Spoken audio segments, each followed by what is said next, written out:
Hello everyone and welcome back to the YouTube channel. Yay!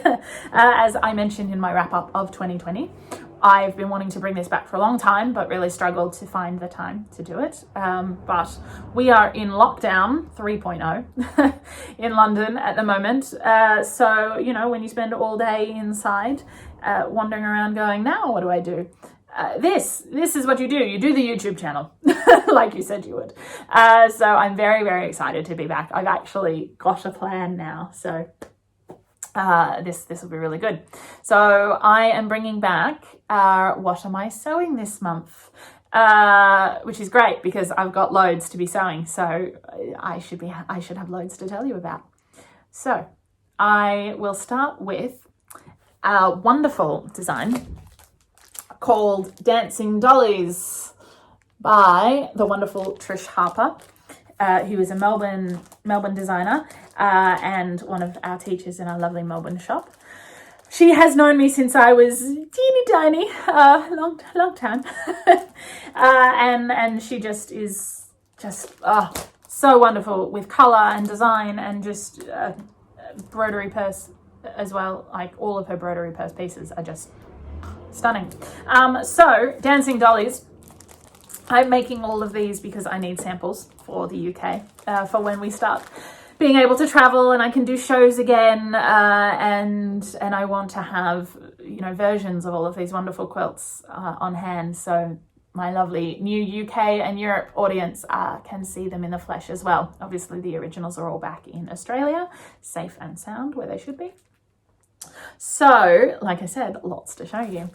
So those who follow us on Queen of Fabric UK on Instagram will have seen me take a couple of photos of this, but I've done a little bit more since I last put it on the gram, so I can show you that now. Actually, before I do that, I'll go through the pattern just a little bit. It's a wonderful pattern. I will be having kits for it in the UK site once I've finished a little bit more of it.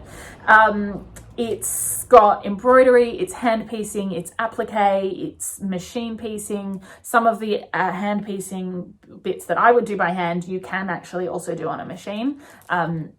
My preference, and actually a huge number of the Australian designers' preferences, is hand sewing. We just love sitting on the couch and doing it.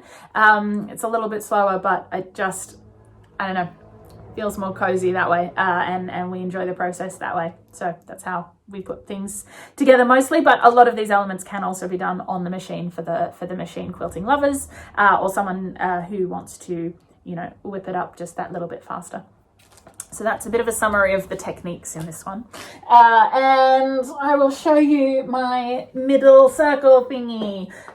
So last you would have seen I just had all of these bits separate and was in the process of, just making them in the first instance. I've still got a bit of applique to do. I'm very picky about my points. So I thought if I appliqued the points down after I'd sewn all of the bits together, I could make them match really well.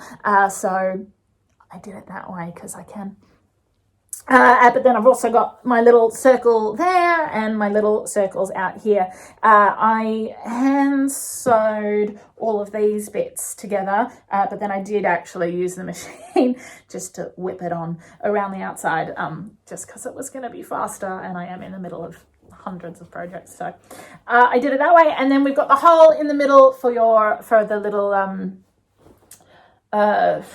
embroidery bit, which I'll do separately in a hoop probably, and pop it in after. So that's where I am on that. That's what I'm sewing. I've also got to show you my bag of DMC embroidery cotton. So this is the stranded cotton that you use for cross stitch as well. I did a lot of cross stitch when I was a teenager, and so this is all sort of accumulated from that, and it is packaged like this because I left it in Australia.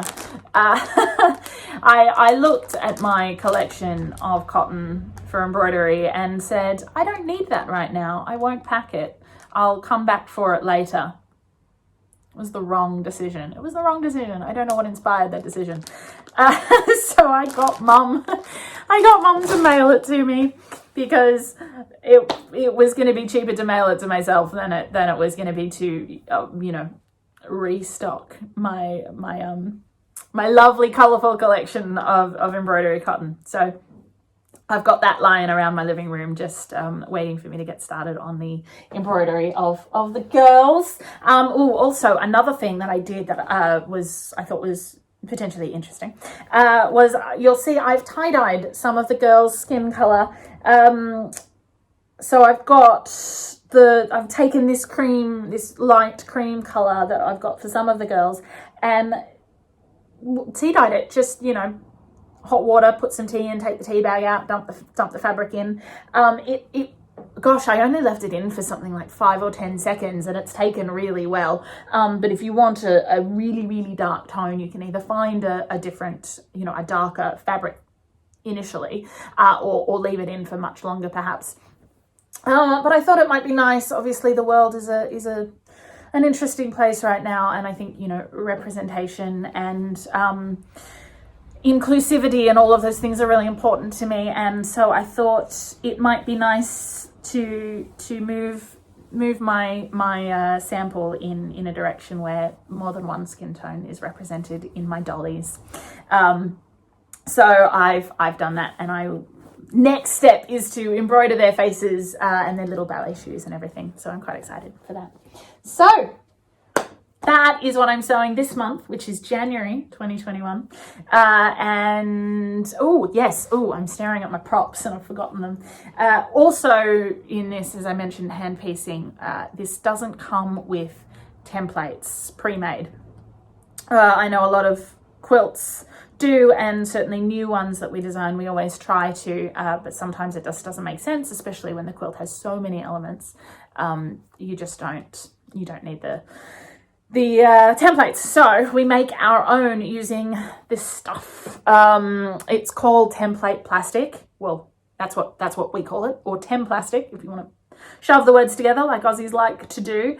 So at the Melbourne shop, we've got this stuff. You can buy an A3 sheet of it.